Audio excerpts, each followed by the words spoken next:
the docks, you'll find Clive, Roger, and also the dock railway shutter Mr. Tom had purchased. Also, you would find a dock boat, whose name is Liam. He brings cargo to the docks for the engines to deliver. However, one day in particular, he was coming into the docks like usual. "Ah," he said, "another great day. What can possibly go wrong?" But he spoke too soon, and he heard a crack in his motor. "Oh no! Driver! I don't know what's wrong." Before anything else could happen, he went right over the tracks.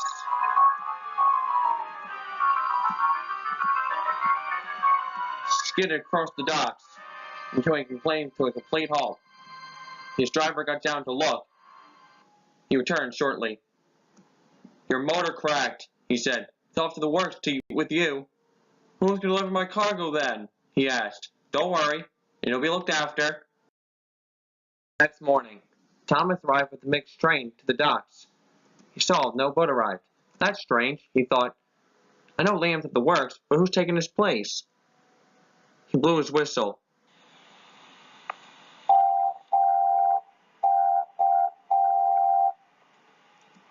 Quite soon, a boat arrived. His name was Isaac, and he did not look happy. "Oh, sure, I had to come here and work next to these, steam engines." This made Thomas cross. So you're the replacement then. I might have known." Before Thomas could say anything else, Isaac spoke. "As much as I want to stay and chat, but I have a busy schedule to keep." "Cheerio, trash on wheels." He hummed away.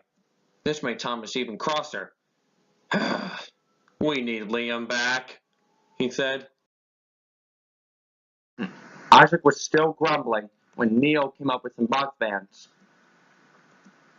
Well, well, well, no wonder this place is a mess. You belong in a museum, not working here." This made Neil very cross. "I may look old, but I'm really useful according to Sir Topham Hatt. As a matter of fact, we all are."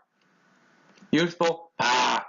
You tin cans belong in either a museum or in a smelter's yard." "Smelter's yard? Why, I oughta—" Before Neil could finish, his driver interrupted. "Come on, Neil.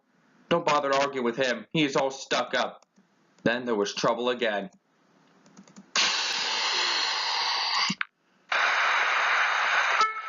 "That's it. You're going down, boy. I'd like to see you try." "Darn you, Isaac. What was the point of that?" "Oh, you are in so much trouble, boy." And he was. The dock manager arrived, and seeing what had happened. "Oh, no. How did this happen? Your first accident." "It was not an accident, sir," said Neil.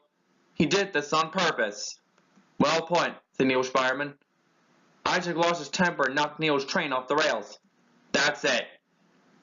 After hearing that, as soon as I can arrange it, you'll be sent back to your dock, and you'll not be sailing there by yourself. You'll be taken there by train." Isaac was furious and got loaded onto a flatbed.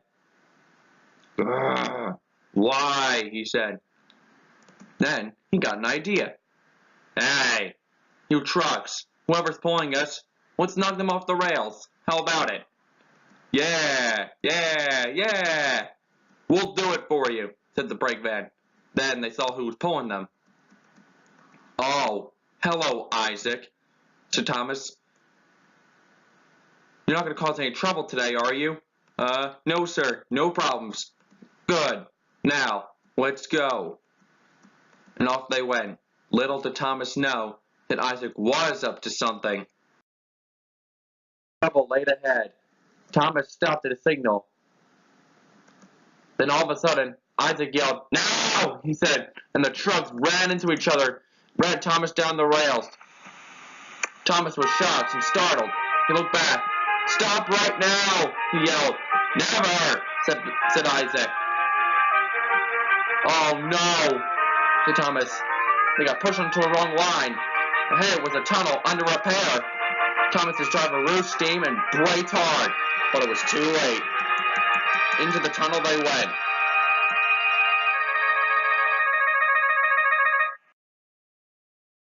Thomas was pulled free from the tunnel. "Oh no!" he cried. "My paintwork!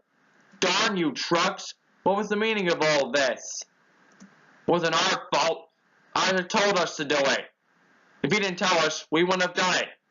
Isaac gulped. He knew he was in trouble now. I didn't know such thing." "Lies," said the brakeman. Then Sir Topham Hatt and the dock manager arrived, and Thomas told them. And then, when they spoke to Isaac, they spoke severely to him. "You have been nothing but trouble ever since you got here." "But sir," said Isaac. "Don't you dare say anything," said the dock manager. "I've had it with you and your spiteful ways, and the damage you have done will not be easy to repair either. You'll be sent back to your dock and not come back here," he said. But, said Isaac sadly. "No buts," said Sir Topham Hatt and the dock manager together. "You are nothing but a rude and nasty boat, and we do not tolerate boats or any locomotive like that on this railway," they said. A few days later, Liam returned. Clive and Roger told him all that had happened. Seemed to have never met this Isaac. He seemed like quite the character. "But I'm confused, though," said Roger. How'd he get sent to his dock without us seeing him?" "Beats me," said Clive. "I was out of it the whole time. I just came here and saw Liam today. But I can't say I really mind." They chatted for some time until Liam said, "Now that's my signal. I better get the cargo. See you guys later."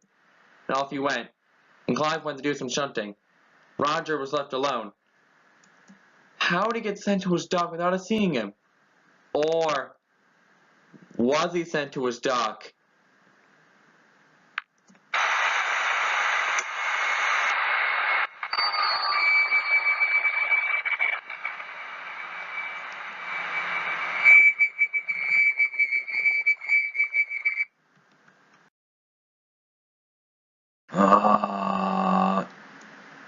Huh? What? Ah! Wait, why am I not at my dock? Wait, where am I? You're not going to your dock. You're coming with me to the mountains.